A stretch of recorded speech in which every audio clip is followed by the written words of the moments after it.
Welcome to Artistic Adventures. This is part one of our Hocus Pocus project where we're going to make all three of the Hocus Pocus witches. Woo! To get ready for this project, I did look at a lot of different pictures. I showed you this one last week. But this, I think this is a little different than this costume that she has on. Or maybe it's just the way it looks in a different light. But basically, the thing that's hard is every picture you get is from here up on these guys. So I actually did watch the movie again too to see what the costumes look like. And these costumes are very intricate. They may not look like it at first, but there's a lot of pieces to them. So I went to the fabric store today, and what this video is going to be about is basically looking at the different patterns of fabric, types of fabric, and other items that I'm going to use, because I know some of you have told me that you're going to be following along and doing your own dolls, which I think will be so much fun and cool. And at the end, I'd love it if those of you who do make dolls would post them on our Facebook page so we can all see everybody's work.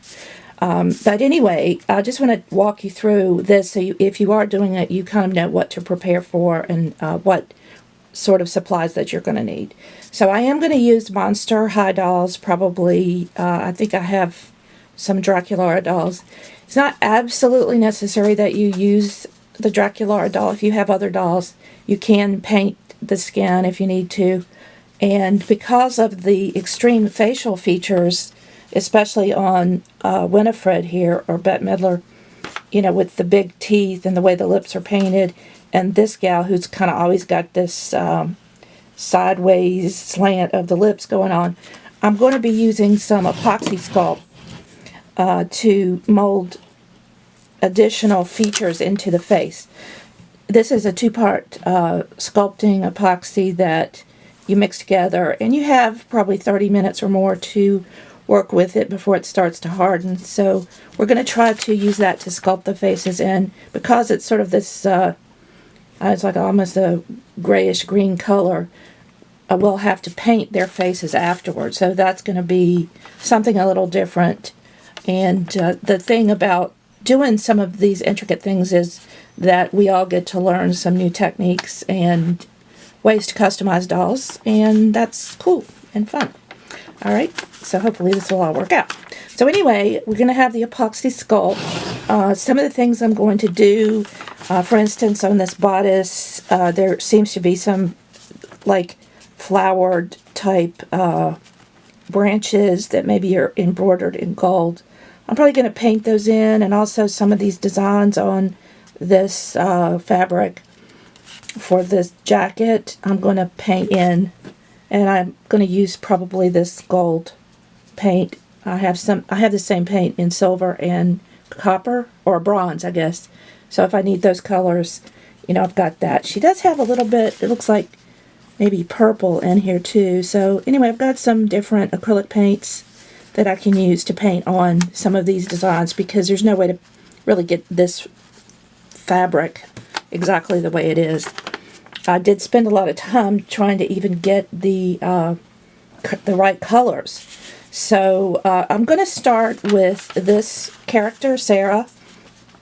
First of all, not because she's going to be so super easy, because this outfit is going to be a little difficult, but I'm not going to have to use the epoxy on her. So we're going to do her first. We're going to do Mary second. She's got this, you know, crazy hairdo, and then we're going to end up with Bette, or Winifred, who was kind of the main character, and she'll have the most done to her doll, and also be, I think, one of the more elaborate costumes. So just to kind of go through how I'm thinking about this, these are the fabrics that I purchased for Sarah. And like I said, you can't really see all the details in here, but if you look at the movie, you'll see that she has this dress, and it's like a red or dark pink front, maybe, and then a dark purple back. This kind of comes around, and then it splits a lot of times, and she'll flick her skirt, and you'll see this sort of soft pink flowing material underneath. So there's all these sort of things that you don't see if you don't, look at the movie. So I have this material that I thought would work well for the bodice, and I may even use two colors because I almost see two different colors here. One is a little darker than the other one, so I may do that for the bodice. Then if you'll notice, she has these sort of sheer, lacy, or spiderwebby kind of sleeves, and I found this material that I thought would work well for that. You can't see it in this picture, but all she has really here is it's a strap, like a wide strap that goes over the same material as this. And then for the skirt, I think the front will probably be this color, and then purple for the back and for her cape. I think I got this color too because I wasn't sure if this might be the better color for the skirt. Once I get the bodice done, I'll know. So I have that, and then like I said, this will be sort of an underskirt or slip maybe to gather and put under this costume. The capes all had hoods. At one point in the movie, they did put their hoods up. So it's like this part with the collar is going to be one part with the hood that'll come up, and that'll sew on top of the cape that falls down. They're all kind of made similar. So that's pretty much it for Sarah. I haven't decided yet for her hair if I'm going to use yarn or alpaca fiber. I may use alpaca fiber for her just because of the way her hair looks. Now for Bet and Mary, I may use yarn. Mary has a bit of purple in her black hair, and also there's a sort of a chain running through it. You can't see it always in pictures, but like I said, there's a lot of details once you start looking at the characters that really is going to make this really challenging.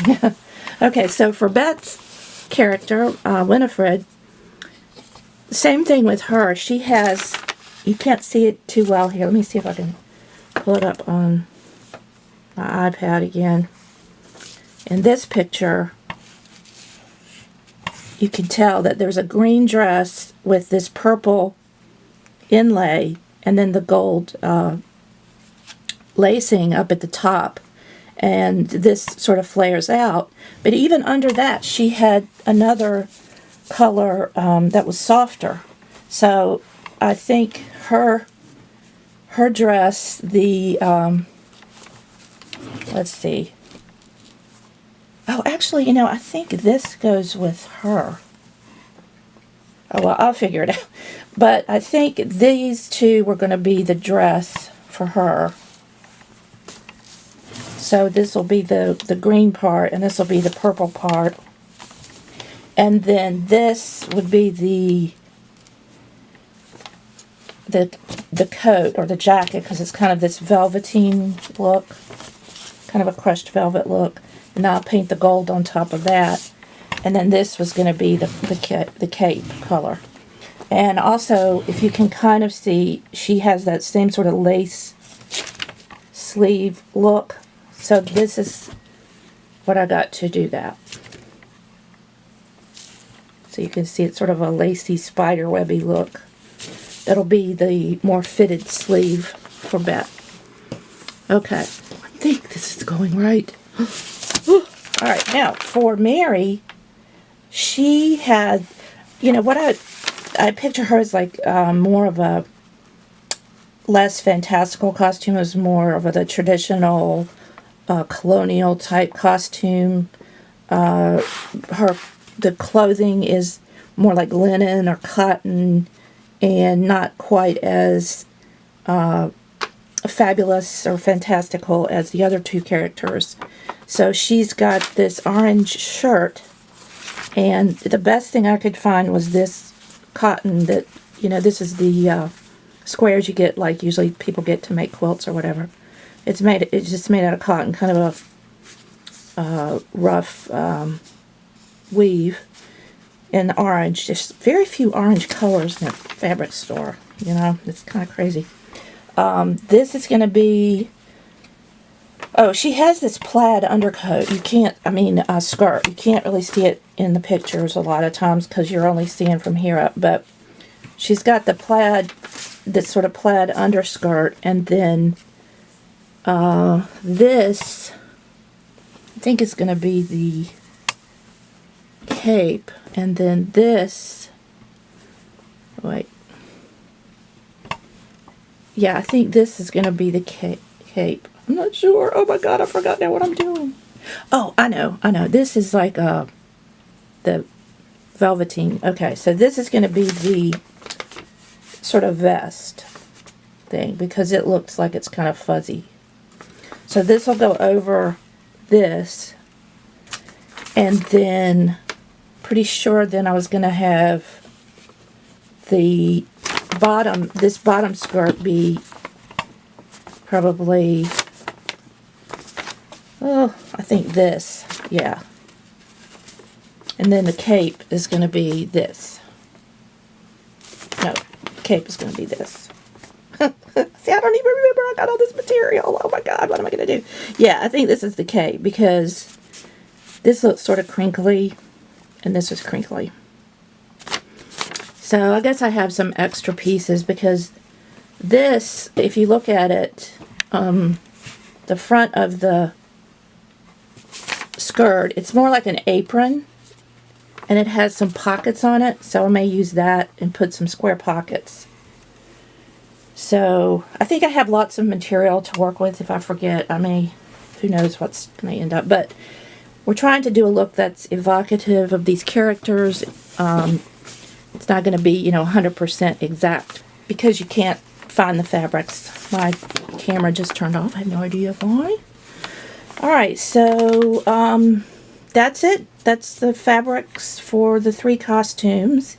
Like I said, if you're going to follow along, get some epoxy sculpt and some, probably some gold paint, metallic paint. And as far as other things, these gold rings, I think I have some gold wire that I used to use when I made gold wire jewelry, and I can twist that and make it into rings.